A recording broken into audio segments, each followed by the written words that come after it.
ಖಾತೆ ಹಂಚಿಕೆಯ ಅಧಿಕೃತ ಪಟ್ಟಿ ರಾಜಭವನದ ಸಹಿಯ ನಂತರ ಬಿಡುಗಡೆಯಾಗಬೇಕಾಗಿದೆ. ಮುಖ್ಯಮಂತ್ರಿಗಳು ಖಾತೆ ಹಂಚಿಕೆ ಮಾಡಿ ಲೋಕಭವನಕ್ಕೆ ಕಳಿಸಿದ್ದೇವೆ ಅಂದರು. ನಾಳೆ ಬೆಳಗು ಹರಿದ್ರೆ ಅಧಿವೇಶನ ಶುರುವಾಗ್ತಾ ಇದೆ. ಎರಡನೆಯ ಹಂತದಲ್ಲಿ ಮಂತ್ರಿಗಳಾಗಿರುವ 19 ಸಚಿವರ ಖಾತೆಗಳು ಯಾವುದು ಅನ್ನುವ ಕಗ್ಗಂಟು ಬಗೆಹರಿತಿಲ್ಲ. ಲೋಕಭವನಕ್ಕೆ ಖಾತೆ ಹಂಚಿಕೆ ಮಾಡಿ ಪಟ್ಟಿ ಕಳಿಸಲಾಗಿದೆಯಂತೆ. ರಾಜ್ಯಪಾಲರ ಒಪ್ಪಿಗೆ ಪಡೆದು ಬರೋದು ಬಾಕಿ ಇದೆಯಂತೆ.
ಲೋಕಭವನಕ್ಕೆ ಕಳಿಸಲಾಗಿರುವ ಖಾತೆಯ ಪಟ್ಟಿ ಮಾಧ್ಯಮಗಳಿಗೆ ಲಭ್ಯ ಆಗಿದೆ. ಈಗಾಗಲೇ ಮಾಡಿರುವ ಖಾತೆ ಹಂಚಿಕೆಯಲ್ಲೂ ಹಲವು ಬದಲಾವಣೆಗಳು.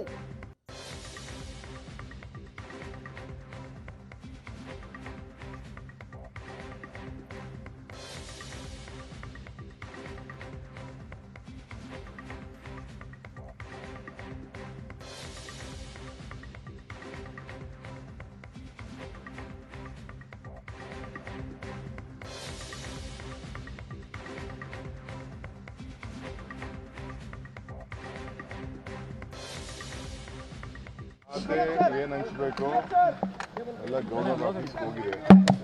ಅವರು ಲಿಸ್ಟ್ನ ಬಿಡುಗಡೆ ಮಾಡ್ತಾರೆ. ನಾನು ಅನೇಕ ಕನ್ಸಲ್ಟೇಷನ್ ಮಾಡಬೇಕು, ಎಲ್ಲ ಮಾಡಿ ಕಳಿಸ್ಕೊಟ್ಟಿದ್ದೀನಿ.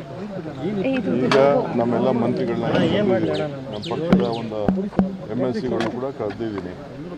ನಾಳೆ ಏನು ಮಾಡಬೇಕು ಅನ್ನೋದ್ರಿಂದ ನಾವು ಕೂಡ ರಾಜಕೀಯವಾಗಿ ಚರ್ಚೆ ಮಾಡಬೇಕು. ಸೊ ಇದ್ದೀನಿ. ಕಾವೇರಿ ವಿಚಾರದಲ್ಲಿ ಅಪೀಲ್ ಆಗಲಿಕ್ಕೆ ಏನು ವ್ಯವಸ್ಥೆ ಮಾಡಬೇಕು ನಾವೆಲ್ಲ ಮಾಡಿದ್ದೀವಿ. ಖಾತೆ ಏನು ಹಂಚಬೇಕು ಎಲ್ಲ ಗವರ್ನರ್ ಆಫೀಸ್ ಹೋಗಿದೆ. ಅವರು ಲಿಸ್ಟ್ನ ಬಿಡುಗಡೆ ಮಾಡ್ತಾರೆ. ನಾನು ಅನೇಕ ಕನ್ಸಲ್ಟೇಷನ್ ಮಾಡಬೇಕು, ಎಲ್ಲ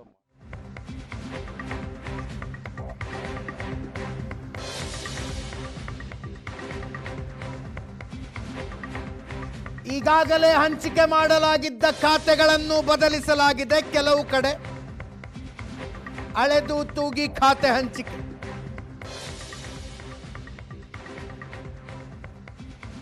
ರಾಮಲಿಂಗಾರೆಡ್ಡಿ ಅವರ ಜಲಸಂಪನ್ಮೂಲವನ್ನ ಚಲುವರಾಯಸ್ವಾಮಿ ಅವರಿಗೆ ಕೊಟ್ಟಿದ್ದಾರೆ ಮುಖ್ಯಮಂತ್ರಿಗಳು. ಪೌರಾಡಳಿತ ಖಾತೆ ಬಂದಿದೆ HC ಬಾಲಕೃಷ್ಣರಿಗೆ. ಬೆಂಗಳೂರು ನಗರಾಭಿವೃದ್ಧಿಯನ್ನ ನಿರೀಕ್ಷೆ ಮಾಡಿದ್ದ ರಾಮಲಿಂಗಾರೆಡ್ಡಿ ಅವರಿಗೆ ಜಲಸಂಪನ್ಮೂಲ ಕೊಡಲಾಗಿತ್ತು. ಅದನ್ನು ಚಲುವರಾಯಸ್ವಾಮಿ ಅವರಿಗೆ ಕೊಟ್ಟು ರಾಮಲಿಂಗಾರೆಡ್ಡಿ ಅವರಿಗೆ ಅರಣ್ಯ ಮತ್ತು ಪರಿಸರ.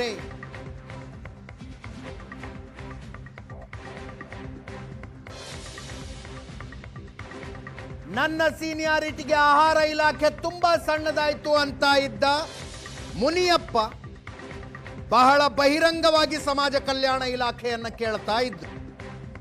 ಅವರಿಗೆ ಅದು ಪ್ರಾಪ್ತವಾಗಿದೆ.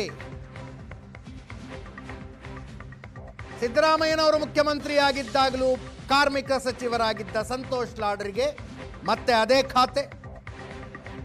ಮೊದಲ ಸಾರಿ ಮಿನಿಸ್ಟರ್ ಆಗಿರುವ ಬಸವಂತಪ್ಪಗೆ ಬಂದರು ಮತ್ತು ಮೀನುಗಾರಿಕೆ. ಕಾಂಗ್ರೆಸ್ನಲ್ಲಿ ಮೊದಲ ಸಾರಿ ಮಂತ್ರಿಯಾಗಿರುವ ಲಕ್ಷ್ಮಣ ಸವದಿ ಅವರಿಗೆ ಸಹಕಾರ ಇಲಾಖೆ. ಮಧು ಬಂಗಾರಪ್ಪ ಮತ್ತೆ ಪ್ರಾಥಮಿಕ ಶಿಕ್ಷಣವನ್ನೇ ಪಡೆದಿದ್ದಾರೆ. ಬಸವರಾಜ ರಾಯರೆಡ್ಡಿ ಅವರು ಉನ್ನತ ಶಿಕ್ಷಣ ಸಚಿವರು.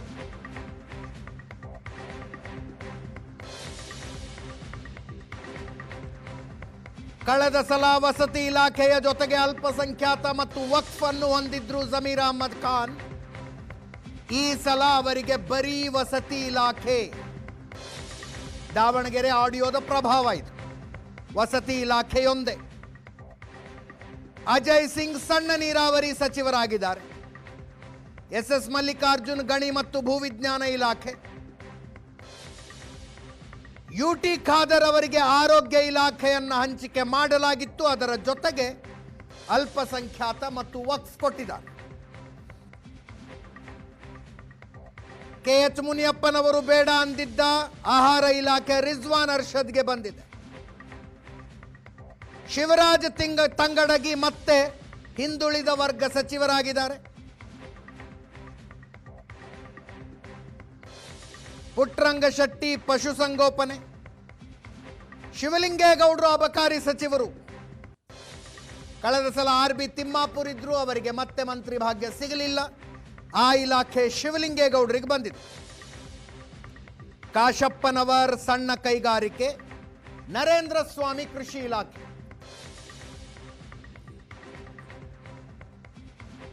ನಾಗೇಂದ್ರ ಯೋಜನೆ ಮತ್ತು ಸಾಂಖ್ಯಿಕ ಖಾತೆ.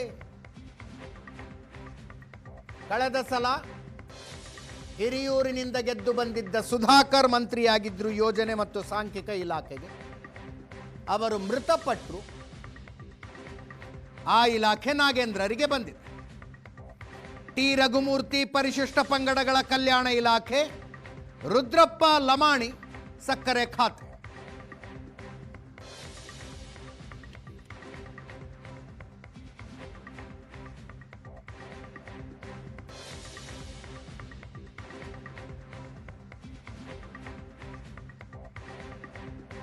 ಒಟ್ಟಾರೆ ಬದಲಾವಣೆಗಳೇನೇನು ಹಾಗಿದ್ರೆ KH ಮುನಿಯಪ್ಪನವರು ಹಠ ಹಿಡಿದು ಸಮಾಜ ಕಲ್ಯಾಣ ತಗೊಂಡಿದ್ದಾರೆ. ಜಲಸಂಪನ್ಮೂಲ ಬೇಡ ಅಂತ ಇತ್ತು ರಾಮಲಿಂಗಾರೆಡ್ಡಿ ಅವರಿಗೆ ಅರಣ್ಯ ಇಲಾಖೆ ಹೋಗಿದೆ.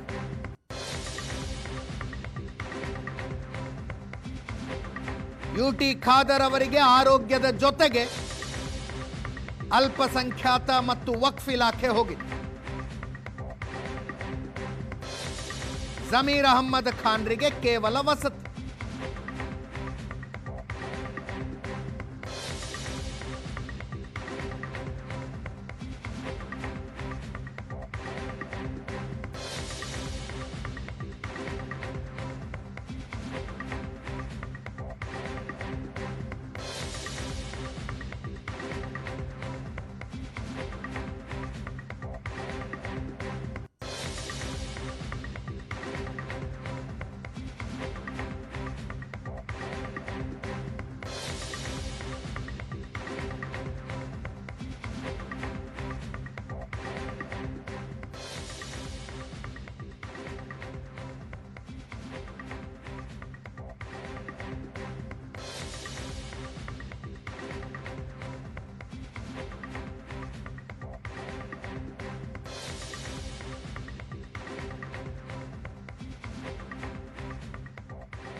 ಕಳೆದ ಸಲ ಸಿದ್ದರಾಮಯ್ಯನವರಿಗೆ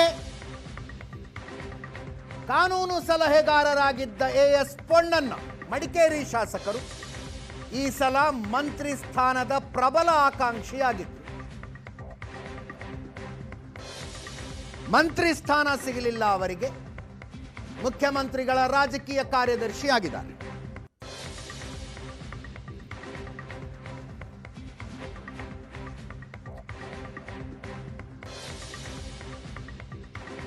ಅವರು ವಿಧಾನಸಭೆಯ ಡೆಪ್ಯೂಟಿ ಸ್ಪೀಕರ್ ಆಗೋದಿತ್ತು.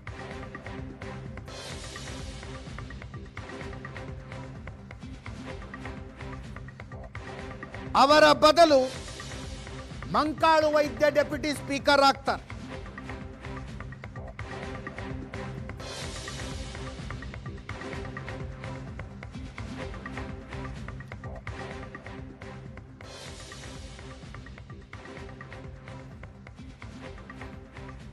ಆಡಳಿತ ಸುಧಾರಣಾ ಆಯೋಗದ ಅಧ್ಯಕ್ಷರಾಗಿ ಆರ್.ವಿ. ದೇಶಪಾಂಡೆ ಅವರನ್ನು ನೇಮಿಸಲಾಗಿದೆ.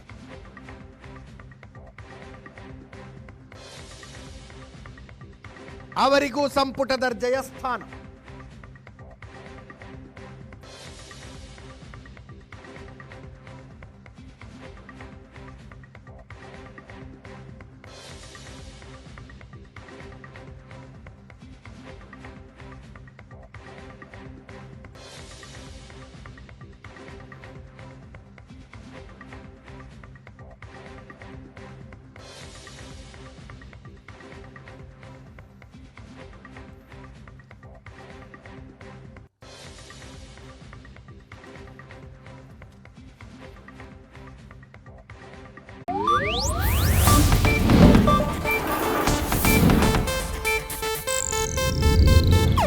ಇದು ಏಷ್ಯಾನೆಟ್ ನ್ಯೂಸ್ ನೆಟ್ವರ್ಕ್ ಪ್ರಸ್ತುತಿ.